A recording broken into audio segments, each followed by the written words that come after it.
8 से 9 मई 2025 की मध्य रात्रि को पाकिस्तानी सेना ने सैन्य बुनियादी ढांचे को निशाना बनाने के इरादे से पूरी पश्चिमी सेना पर भारतीय वायु क्षेत्र का कई बार उल्लंघन किया। यही नहीं बल्कि पाकिस्तानी सेना ने नियंत्रण रेखा पर भारी कैलिबर वाले हथियारों से गोलीबारी भी की।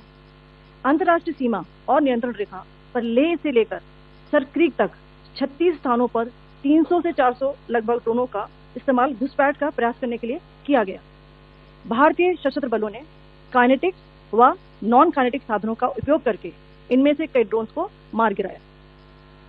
इतने बड़े पैमाने पर हवाई घुसपैठों का संभावित उद्देश्य वायु रक्षा प्रणालियों का परीक्षण करना और खुफिया जानकारी इकट्ठा करना था। ड्रोन के मलबे की फोरेंसिक जांच की जा रही है। प्रारंभिक रिपोर्ट से पता चलता है कि वे तुर्की के असीस गार्ड सोंगर ड्रोन्स हैं। इसके उपरांत रात में पाकिस्तान के एक सशस्त्र यूएवी ने भटिंडा सैन्य स्टेशन को निशाना बनाने की कोशिश भी की, जिसे पकड़ा गया और उसे निष्क्रिय कर दिया गया। पाकिस्तानी हमले के जवाब में पाकिस्तान में 4 हवाई रक्षा स्थलों पर सशस्त्र ड्रोन्स लॉन्च किए गए। इनमें से एक ड्रोन एडी रडार को नष्ट करने में सक्षम रहा।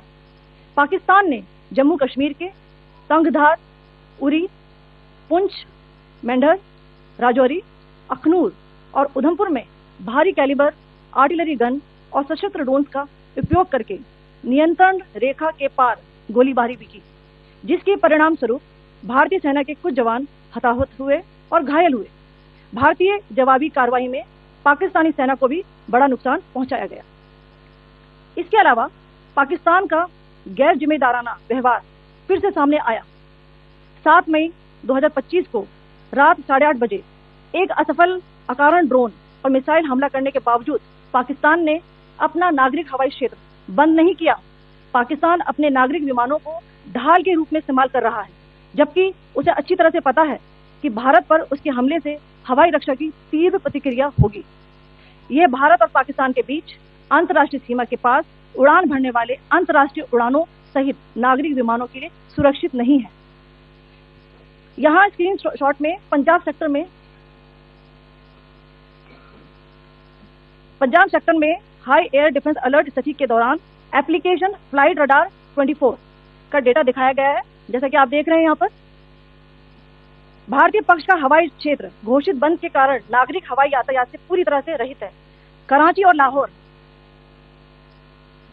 के बीच के हवाई अड्डे मार्ग पर नागरिक एयरलाइंस उड़ान भर रही है।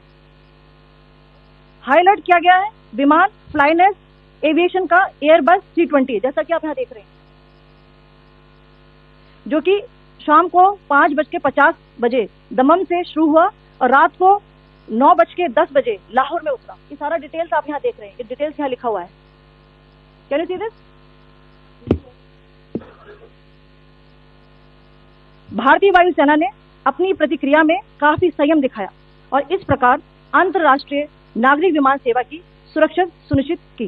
धन्यवाद। जय Hind.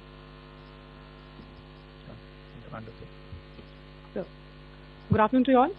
On the intervening night of 8-9 May 2025, Pakistan military carried out multiple violations of Indian airspace along the entire western border with an intent to target military infrastructure. Pakistan military also resorted to firing of heavy caliber weapons along the line of control.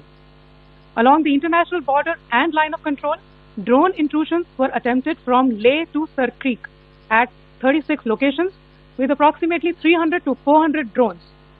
Indian Armed Forces brought down a number of these drones using kinetic and non-kinetic means. The possible purpose of these large-scale aerial intrusions were to test the AD systems and gather intelligence. Forensic examination of the drone debris is being undertaken. Preliminary reports suggest them to be of Aziz Guard Songa drone of Turkey. Later in the night, an armed UAV of Pakistan attempted to target Bhatinda military station, which was detected and neutralized. In response to the Pakistani attack, armed drones were launched at 4 air defense sites in Pakistan. One of the drones was able to destroy an AD radar. Pakistan also carried out artillery shelling across the line of control using heavy caliber artillery guns and armed drones at Tangdhar, Uri, Poonch, Mendhar, Rajouri, Akhnoor and Udhampur in Jammu and Kashmir area. which resulted in some losses and injuries to Indian Army personnel. Pakistan Army also suffered major losses in Indian retaliatory fire. Additionally, Pakistan's irresponsible behavior again came to fore. Pakistan did not close its civil airspace despite it launching a failed unprovoked drone and missile attack on 7th May at 8:30 hours in the evening. Pakistan is using civil airliners as a shield, knowing fully well that its attack on India would elicit a swift air defense response. This is not safe for the unsuspecting civil airliners, including the international flights, which were flying near IB between India and Pakistan. The screenshot we just showed and we shall share with you, it shows the data of the application Flight Radar 24 during a high air defense alert situation in the Punjab sector. As you have seen, the airspace on the Indian side is absolutely devoid of civil air traffic due to our declared closure. However, there are civil airlines flying the air route between Karachi and Lahore. Amongst the other civil aircraft that you can see, we have highlighted an aircraft which is Airbus 320 of Flynas Aviation, which was originated from Dammam at 1750 hours and landed later at Lahore at 2110 hours in the night. Indian Air Force demonstrated considerable restraint in its response, thus ensuring safety of international civil carriers.